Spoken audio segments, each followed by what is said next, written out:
Saludos cordiales, es la maestra Annie Lorenzo. A continuación vamos a ver un ejercicio de momento de torsión de tres fuerzas que actúan sobre un antebrazo.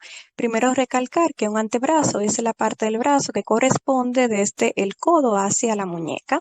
Entonces se nos dice que cuando el antebrazo de la imagen en posición horizontal no sostenía ningún objeto, este músculo del bíceps, en este caso corresponde al bíceps braquial, ejercía una fuerza de 49 newton. Entonces ahora se nos pide cuál es la fuerza que realiza este bíceps, pero si el antebrazo en esa posición horizontal sostiene un objeto que pesa 49 newton. Entonces acá podemos identificar tres fuerzas actuando sobre el antebrazo. Tenemos la fuerza que ejerce ese objeto, que va a corresponder al peso del propio objeto. Tenemos también, ¿verdad? El antebrazo tiene su propia masa, así que también el brazo ejerce un peso, una fuerza que llamaremos FA. Y el bíceps, ¿verdad? Que es la fuerza que debemos determinar, que la nombraremos FB. Acá el subíndice lo hemos utilizado con la inicial del objeto al cual le vamos a determinar la fuerza, ¿sí? Para una mejor identificación. Acá bíceps, hemos usado la letra B, acá antebrazo, el subíndice A, y acá el objeto, el subíndice O. Entonces, en nuestros datos tenemos estas tres fuerzas identificadas, la fuerza del antebrazo que corresponde a un peso que se nos indica que es de 14.7 newton, mientras que la fuerza del objeto que corresponde al peso del objeto es de 49 newton. Entonces, la fuerza de bíceps es la fuerza solicitada. Vamos a poner un signo de interrogación. Entre los datos que tenemos también se nos dan la distancia de cada una de esas fuerzas hacia el codo.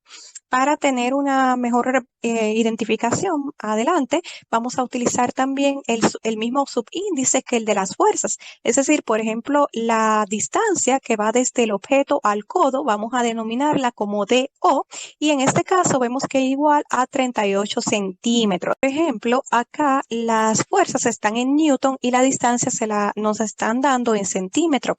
Entonces tenemos que una está en el sistema internacional y otra en el sistema sexagesimal. Para trabajar con magnitudes tenemos que tenerla todo en un mismo sistema de unidades. Te vamos a llevar centímetro a metros. Para eso tomamos en cuenta que en un metro hay 100 centímetros. Entonces pongo esa equivalencia como si fuese una división entre paréntesis, colocando centímetro debajo, ya que lo que vamos a convertir tiene el centímetro acá arriba como numerador. Entonces vemos que de esa manera se va a poder cancelar el centímetro entre el centímetro, ya que centímetro en centímetro es 1. Entonces vamos a tener 38 por 1, 38 entre 100, que nos da igual a 0.38 metros. Entonces esa es nuestra distancia de O desde el objeto hacia el codo en metros. Tenemos también la distancia desde el antebrazo hasta el codo, que llamaremos DA, también con el subíndice A de la letra inicial de antebrazo. En este caso corresponde a 15 centímetros. Sin embargo, vamos también a llevarlo a metros, multiplicando por un metro sobre 100 centímetros. Entonces tenemos 15 por 1, 15 entre 100, que corresponde a 0.15 metros. Tenemos finalmente la distancia del bíceps hasta el codo. Acá está un poco amplificada para que se pueda ver mejor.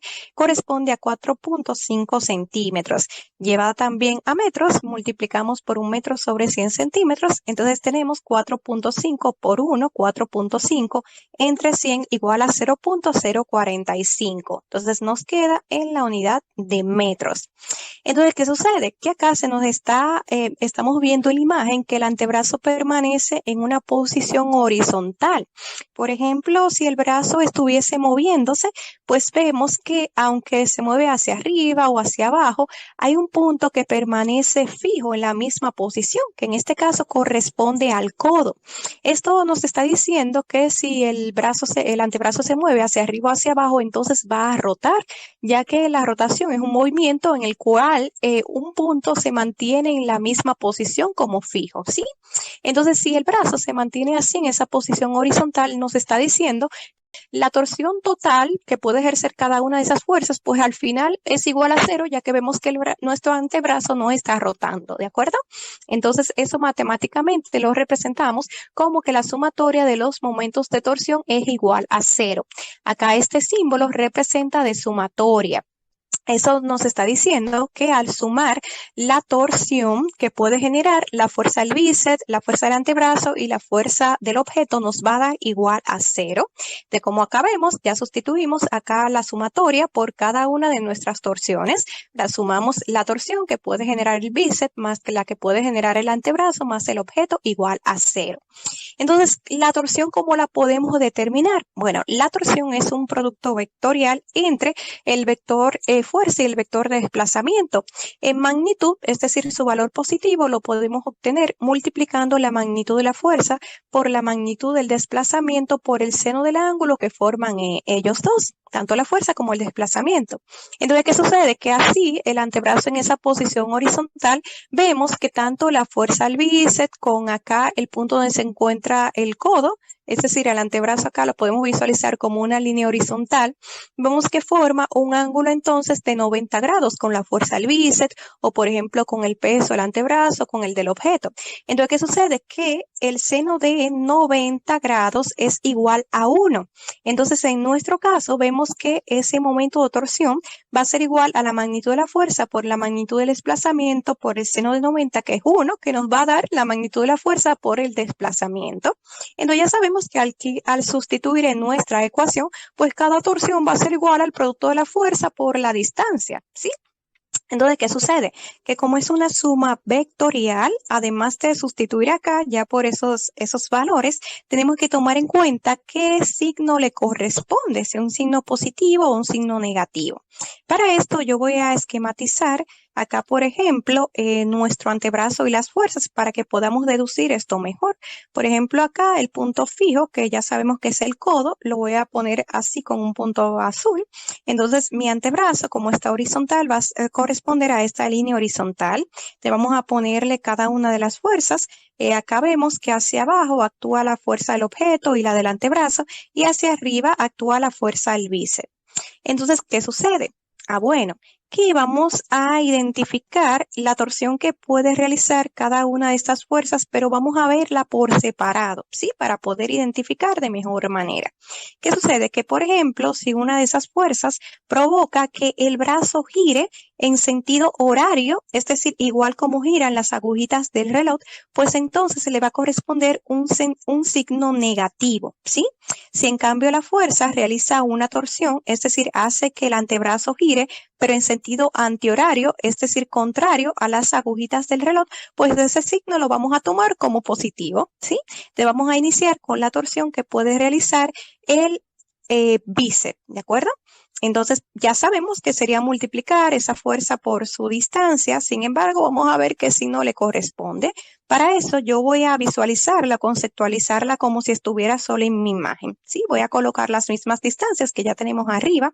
Entonces, para ver la torsión que puede realizar el bíceps, yo voy a anular las otras dos, es decir, la voy a dejar como solita para que la podamos ver mejor. O sea, si nosotros vemos que, por ejemplo, la fuerza de bíceps actuase sola, vamos a ver qué torsión generaría. Bueno, con esto vemos que si acá está el punto fijo, ¿sí? Y el bíceps actúa hacia arriba, pues vemos que el antebrazo se movería, pero en sentido antihorario, ¿sí? Por ejemplo, miren acá, tenemos el codo. Si hay una fuerza hacia arriba, pues miren que el antebrazo entonces giraría en sentido antihorario. Entonces ya sabemos que en sentido antihorario le corresponde un valor positivo, ¿sí? Entonces ya podemos multiplicar el positivo de la fuerza de nuestro bíceps por la distancia también desde el bíceps hasta el codo. Ahora vamos a ver qué signo le correspondería a la torsión generada por la fuerza del antebrazo. Te voy a hacer lo mismo, voy a dejar solamente acá la fuerza del antebrazo para que podamos ver mejor en qué sentido ocasiona la rotación. Por ejemplo, si vemos como que la fuerza del antebrazo actuase sola, ¿verdad? Acá sigue estando nuestro punto fijo. Entonces, si ella actuase en este sentido, haría rotar al brazo en sentido horario, ¿verdad que sí? Lo haría mover igual que las agujitas del reloj, ¿de acuerdo? Por ejemplo, si hay una fuerza actuando hacia abajo, vemos que lo haría rotar, entonces en sentido horario, y cuando es sentido horario, pues le corresponde un valor negativo. Te vamos a poner ese valor negativo y ya sabemos que vamos a multiplicar la fuerza del antebrazo, FA por la distancia del antebrazo al codo que llamamos DA. Entonces, finalmente vamos a ver la torsión que produce el propio peso del objeto. De igual manera, para que la podamos ver mejor, voy a dejar sola ahora la fuerza del objeto y con esto vamos a ver que, por ejemplo, si la fuerza del objeto actuase sola, pues haría rotar el antebrazo en sentido también horario. Sí, acá este es el punto fijo, entonces la fuerza del objeto está actuando hacia abajo, pues hace rotar el brazo hacia abajo, ¿sí? En sentido horario, por lo que le corresponde un valor negativo. Entonces tenemos menos el producto de la fuerza por la distancia del objeto, FO por DO. Entonces tenemos que esta sumatoria vectorial es igual a 0. Fíjense algo, en este caso coincidió que la fuerza que iba hacia arriba ejercía un sentido, ¿verdad? Antihorario y positivo, y que las que actúan hacia abajo ejercen un sentido horario negativo. Sin embargo, lo que estamos viendo es la rotación, si es horario o antihorario, no el sentido de la fuerza, ¿sí? El sentido de la fuerza ya sería algo distinto. Acá el sentido de la rotación nos lo da si gira en sentido horario o antihorario. Por ejemplo, si el punto fijo hubiese estado de este lado y hubiese, por ejemplo, una fuerza actuando hacia abajo, entonces esa fuerza actuando hacia abajo iba a hacer que el giro sea antihorario y por lo tanto le correspondería un sentido positivo a esa torsión, aunque la fuerza sea hacia abajo, ¿de acuerdo? Entonces por eso analizamos, era la rotación que podía producir cada fuerza por separado. Entonces, ya podemos sustituir, por ejemplo, FB no la conocemos, la dejamos expresada como FB. La distancia B si la conocemos, que es la distancia del bíceps al codo, que en este caso es 0.045 metros. Fíjense que acá la distancia que utilizamos, acá en el momento de torsión, es la distancia correspondiente desde donde está nuestra fuerza hacia donde está nuestro punto fijo. Pero ya sabemos que en todo caso, nuestro punto que se va a mantener fijo, aunque rote, es el codo, ¿sí? Por eso ya todas las distancias estaban dadas hasta el codo. Entonces, seguimos sustituyendo, tenemos menos, ahora la fuerza del antebrazo, FA, que es de 14.7 newton, por la distancia A de A, que es la distancia del antebrazo, a nuestro codo, que es de 0.15 metros, menos FO, que es el peso del objeto, que es de 49 newton, por la distancia O de O, que es la distancia del objeto al codo, que es de 38 centímetros, en metros 0.38 metros, igual a 0. Entonces, por ejemplo, acá FB lo dejamos igual con 0.045, pero acá vemos que al colocar el menos podemos multiplicar 14.7 por 0.15, que nos da 2.2. Las unidades también la multiplicamos newton por metro. Entonces tenemos menos, acá 49, multiplicamos por 0.38, 18.62, multiplicamos también las unidades newton por metro y acá igual a 0. Entonces vemos que, por ejemplo, estos dos términos no quedó con las mismas unidades, por lo que podemos sumarlo o restarlo. Entonces ponemos FB 0.045 metros, acá menos 2.2 menos 18.62 es igual a menos 20.82 con esa misma unidad de newton por metro igual a 0.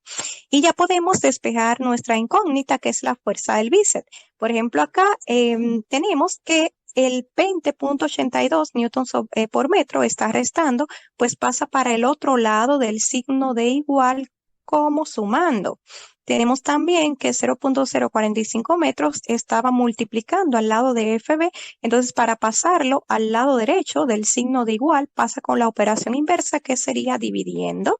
Entonces finalmente tenemos que la fuerza del bíceps va a ser 20.82 newton por metro entre 0.045 metros, que nos da 462.7 newton.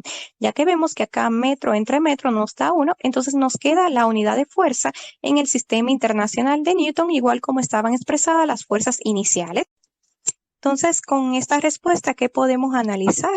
Bueno, anteriormente se nos había dicho que sin sostener el objeto, el bíceps estaba ejerciendo una fuerza de 49 newton. Entonces, ahora vemos que el antebrazo está sosteniendo un objeto y aunque se mantiene en una posición estática, sí lo está sujetando así, manteniéndose en una forma horizontal, aunque no se mueva, el bíceps ha aumentado su fuerza. sí, ha aumentado la tensión acá en este músculo de bíceps de 49 a 462.7 newton. Con eso estamos viendo efectivamente una propiedad que tienen los músculos de nuestro cuerpo, que es la de contraerse. Contraerse no necesariamente indica que produzca un movimiento. En este caso, la contracción muscular se refiere a que ese músculo se tensa, ¿sí? Es decir, aumenta su fuerza. Por ejemplo, que parezca un poquito como chocante, en el caso de los músculos, cuando ejerce una tensión o cuando el músculo se contrae, puede ejercer tres efectos en ese músculo. Uno es que, por ejemplo, el músculo se alargue, una es que se contraiga o disminuya su tamaño y otra es que se mantenga así mismo en la misma posición, pero aún así aumente la tensión o la fuerza en ese músculo, ¿de acuerdo? Sin embargo, si por ejemplo hubiésemos movido, ¿verdad?, el objeto hacia abajo, pero en este caso esa contracción excéntrica ha alargado las fibras de nuestro músculo, ¿sí? Además de que se tensa, está ejerciendo una fuerza, también cambian su longitud, se alarga. Hay otro tipo también de contracción, por ejemplo, la contracción concéntrica también es un tipo de contracción isotónica porque se provoca un cambio de longitud, es decir, acá ese bíceps se contrae, ¿de acuerdo? Por ejemplo, si esta misma persona hubiese levantado la pesa, como vemos en esta imagen, además de ese bíceps ejercer una fuerza, también se iba a cambiar su longitud, se iba a contraer. Sin embargo, en este caso, la contracción que realiza el bíceps al sostener el objeto es isométrica. Isométrica significa que se mantiene la misma longitud, pero como ya vimos en el ejercicio, la fuerza sí aumentó. O sea, aunque se mantiene la misma longitud, sí hubo un aumento de fuerza o tensión, que es lo que hace que esas fibras musculares se mantengan más fuertes o más resistentes para sostener ahora un aumento del peso en el antebrazo. Eso es gracias a las fibras musculares y, por ejemplo, a las proteínas que contiene, como la miosina y la actina.